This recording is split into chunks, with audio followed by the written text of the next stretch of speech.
Dr. Harold Whitman had spent 43 years healing others, dedicating his life to emergency medicine at Seattle General Hospital. At 68, the respected physician had finally decided to embrace retirement, trading his scrubs for hiking boots and his stethoscope for a camera. The transition wasn't easy for a man who had thrived on the adrenaline of saving lives, but Harold found solace in the towering peaks and pristine wilderness of Mount Rainier National Park. What started as weekend trips gradually became longer expeditions as he discovered a passion for documenting the park's diverse wildlife and ecosystems. On September 15, 2018, Harold set out for what he described to his wife Margaret as a moderate 3-day solo hike. Along the Wonderland Trail, he had meticulously planned the route, intending to photograph the changing autumn foliage and conduct some amateur botanical research he'd been working on since retirement. Harold was an experienced hiker who had completed dozens of trails throughout the Pacific Northwest, always returning with stunning photographs and detailed field notes about the flora and fauna he encountered. His methodical approach to hiking reflected the same attention to detail that had made him such a respected physician. Margaret dropped Harold off at the Longmire entrance to Mount Rainier National Park on that crisp Saturday morning. Their parting was routine, a quick kiss goodbye, and Harold's usual promise to call when he reached civilization. He carried his well-worn Osprey backpack loaded with camping gear, enough food for 4 days, a first aid kit that would rival most, emergency rooms, and his prized Canon camera with multiple lenses. Harold had also packed his satellite communicator, a device Margaret had insisted on after reading about hikers who had gone missing in the area. The first day of Harold's hike proceeded exactly as planned. He documented his progress with GPS coordinates and detailed notes in his hiking journal, a habit he had developed to share his adventures with Margaret upon his return. His route took him through some of the most spectacular sections of the Wonderland Trail, past alpine meadows, still dotted with late-season wildflowers and crystalline streams that would soon be frozen for winter. Fellow hikers who encountered Harold that first day described him as enthusiastic and well-prepared, eager to share his knowledge about the medicinal properties of various plants he had identified along the trail. By the second day, Harold had reached the more remote sections of his planned route, areas where cell phone coverage was non-existent and other hikers were rarely encountered. His satellite communicator showed his last known location as approximately 12 miles northeast of the Paradise Visitor Center, in a region known for its dense forests and numerous stream crossings. The terrain in this area was challenging, but not considered dangerous for an experienced hiker like Harold, with well-marked trails and established camping areas. When Harold failed to return to the designated pickup location by Tuesday evening, Margaret initially wasn't concerned. Her husband was known for extending his hikes when he discovered something particularly interesting to photograph or study. However, when Wednesday morning arrived with no word from Harold, she contacted Mount Rainier National Park rangers to report him overdue. The park's search and rescue team immediately began organizing a response, recognizing that even experienced hikers could encounter serious trouble in the park's unpredictable wilderness. The initial search efforts focused on Harold's planned route along the Wonderland Trail. Rangers and volunteer search teams combed every mile of the trail system, looking for any sign of the missing doctor. They found Harold's first campsite exactly where his itinerary indicated it would be, with evidence that he had spent the night there and cleaned up thoroughly before departing. The second planned campsite told a different story. There was no indication that Harold had ever arrived there, suggesting something had gone wrong during his second day of hiking. Search teams expanded their efforts to include all possible alternate routes Harold might have taken. The park's rugged terrain included countless side trails, off-trail areas, and hidden valleys where a lost hiker might have wandered. Helicopters equipped with thermal imaging cameras swept the region, while ground Teams used trained search dogs to follow any potential scent trails. The search was complicated by recent rainfall that had washed away footprints and potentially destroyed other evidence of Harold's passage. As days turned into weeks, the search for Harold Whitman became one of the most extensive in Mount Rainier National Park's history. The operation involved dozens of professional searchers, hundreds of volunteers, and multiple agencies including the National Park Service, King County Sheriff's Office, and Washington State Emergency Management. The search teams covered over 200 square miles of wilderness, including areas far beyond Harold's planned route. Despite their exhaustive efforts, they found no trace of the missing doctor. Harold's disappearance garnered significant media attention, partly due to his prominence in the Seattle medical community and partly because of the mysterious circumstances surrounding his vanishing. Local television stations ran regular updates on the search efforts, and Harold's photograph appeared on missing person flyers throughout the Pacific Northwest. The story resonated with many people who saw Harold as representing the growing number of active retirees pursuing their passion for outdoor recreation. Theories about Harold's fate ranged from the mundane to the bizarre. Some suggested he had suffered a medical emergency while hiking alone, perhaps a heart attack or stroke that left him unable to call for help. Others proposed that he had become lost in the park's maze of trails and died of exposure before searchers could find him. More speculative theories included encounters with wildlife, falls into hidden crasses, or even foul play, though there was no evidence to support any of these scenarios.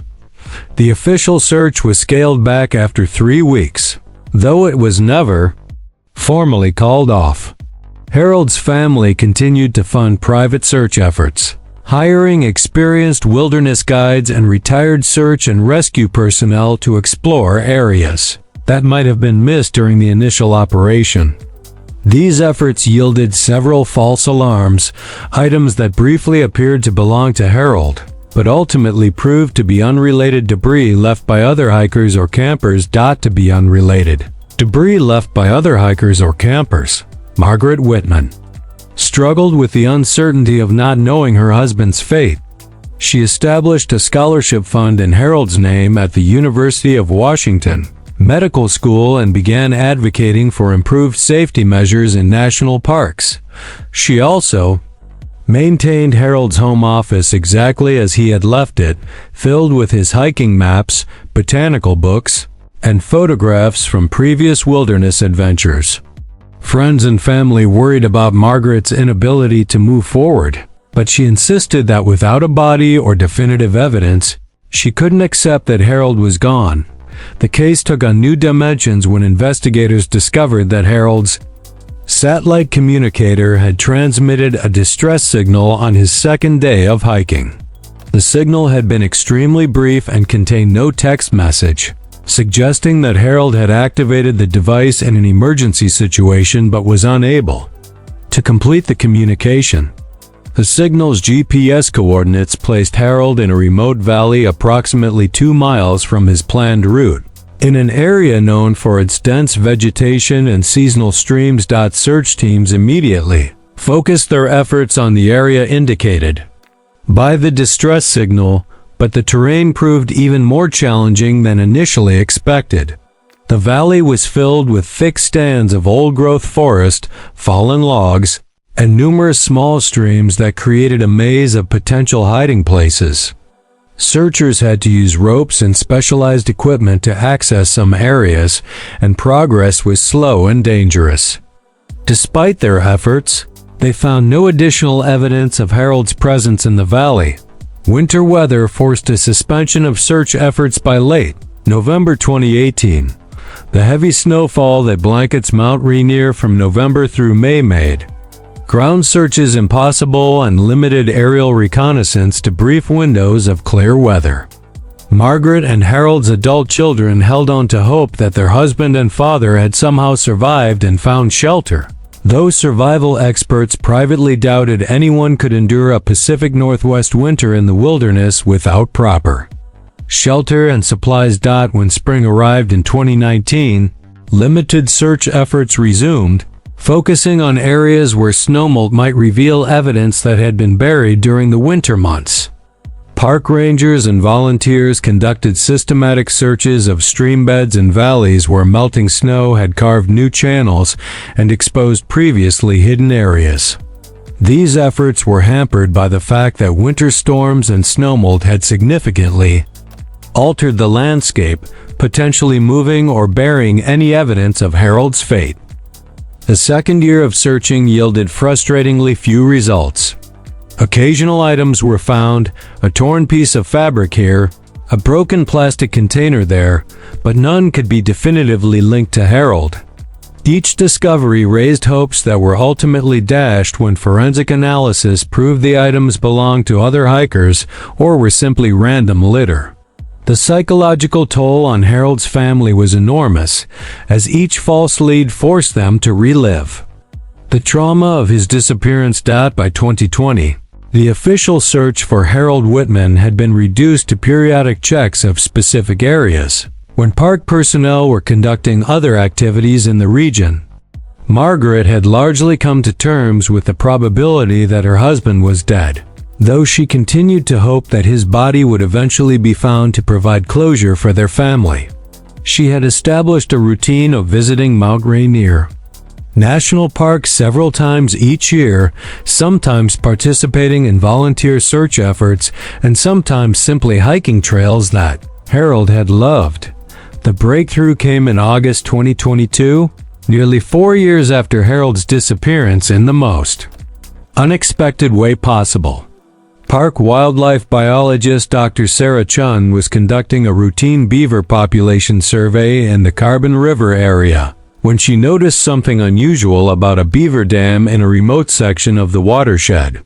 The dam appeared to contain man-made materials woven into its construction, which was not entirely uncommon since beavers are known to incorporate any available materials into their building projects. Dr. Chun's closer examination of the beaver dam revealed pieces of synthetic fabric and what appeared to be metal hardware, possibly from camping equipment.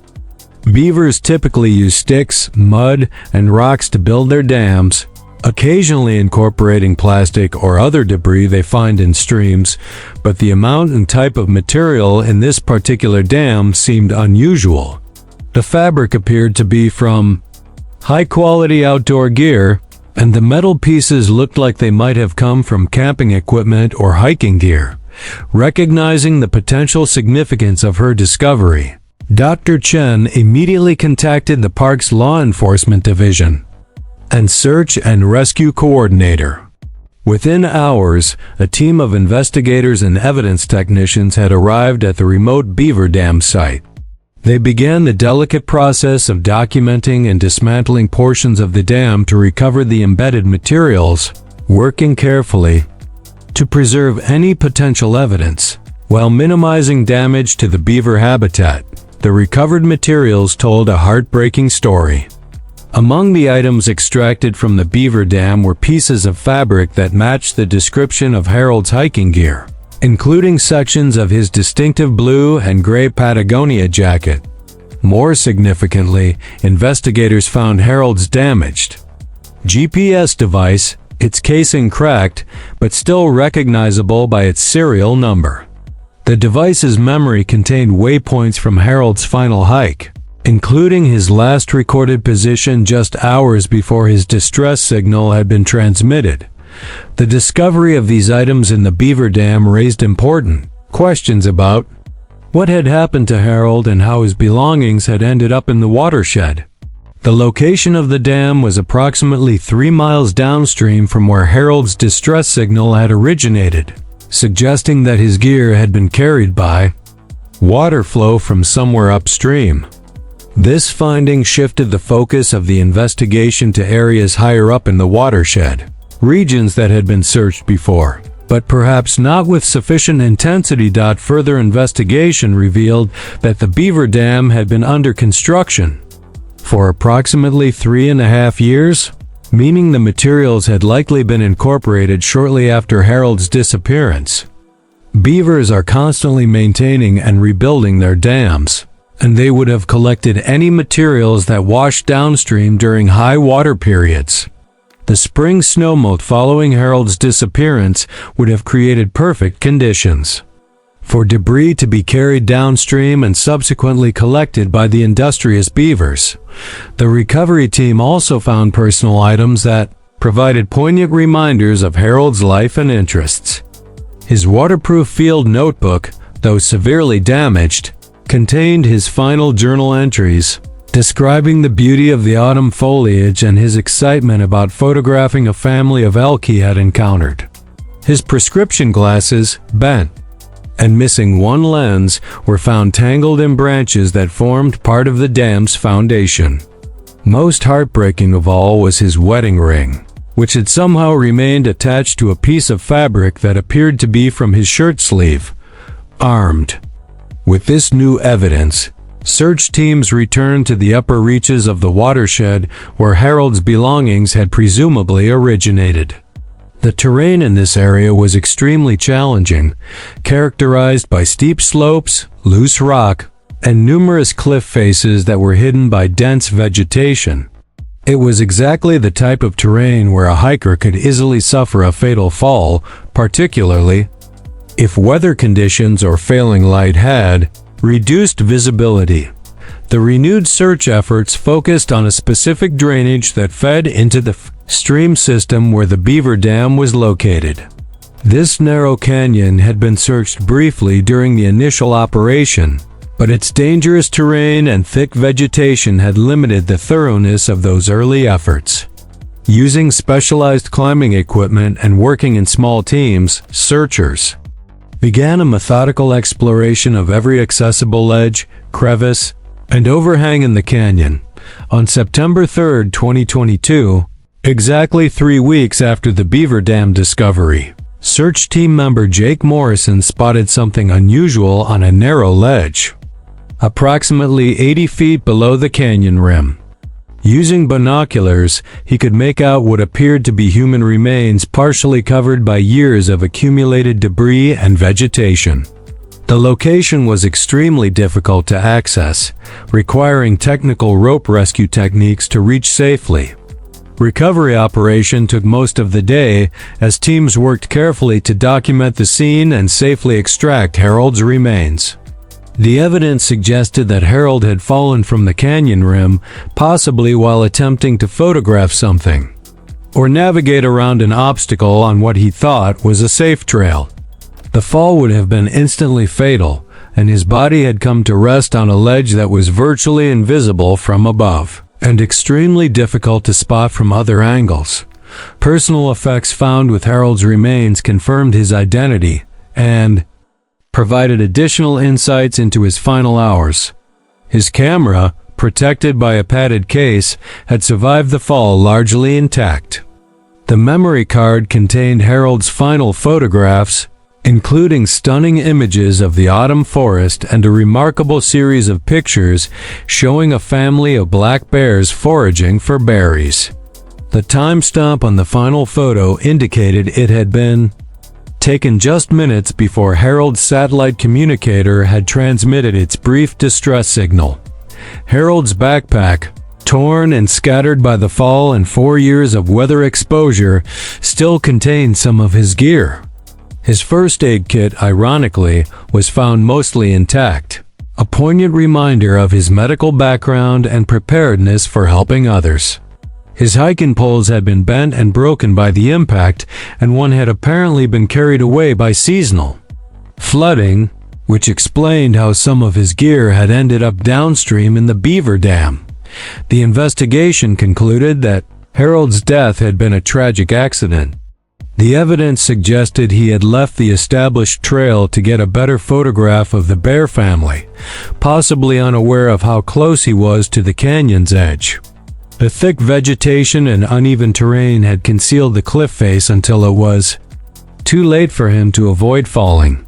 His attempt to activate the satellite communicator had likely been made during the fall itself, explaining why the signal was so brief and contained no message. The discovery brought both relief and renewed grief. To Harold's family, while they were grateful to finally have answers and to be able to lay Harold to rest properly, the detailed circumstances of his death were difficult to accept. Margaret found some comfort in knowing that Harold had died pursuing his passion for nature photography and that his final moments had been spent documenting the wildlife he loved so much. The Beaver Dam discovery also highlighted the important role that natural processes can play in search and rescue operations. Dr. Chun's beaver population survey had been routine scientific work with no connection to the search for Harold Whitman.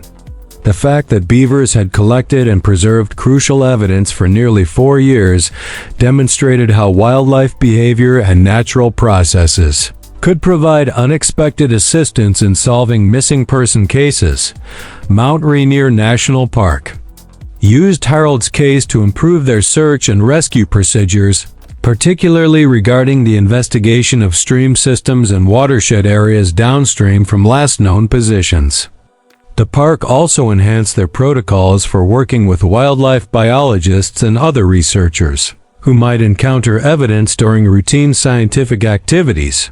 Harold's story became part of the training curriculum for new search and rescue personnel. Margaret Whitman donated Harold's recovered camera and photographs to the Mount Rainier National Park archives, where they became part of a collection documenting the park's natural history. She also funded a new program providing satellite communicators to solo hikers in the park, hoping to prevent other families from experiencing the uncertainty her family had endured. The Harold Whitman Memorial Trail Safety Program became a lasting tribute to a man who had dedicated his life to helping others. The case also prompted changes in how search teams approach investigations in areas with active beaver populations. Searchers are now trained to carefully examine beaver constructions for any signs of human materials, and wildlife biologists are briefed on what to look for during their routine surveys. The collaboration between different park departments that led to solving Harold's case became a model for other national parks facing similar challenges. Harold's story serves as a reminder of both the beauty and the danger inherent in wilderness recreation. His passion for nature and photography had enriched his retirement and brought him great joy, but it had also led him to take risks that ultimately cost him his life. The 4-year mystery of his disappearance demonstrated how even experienced outdoor enthusiasts can vanish without a trace in the vast wilderness of places like Mount Rainier National Park. The Beaver Dam discovery also illustrated the interconnectedness of natural systems and human activities.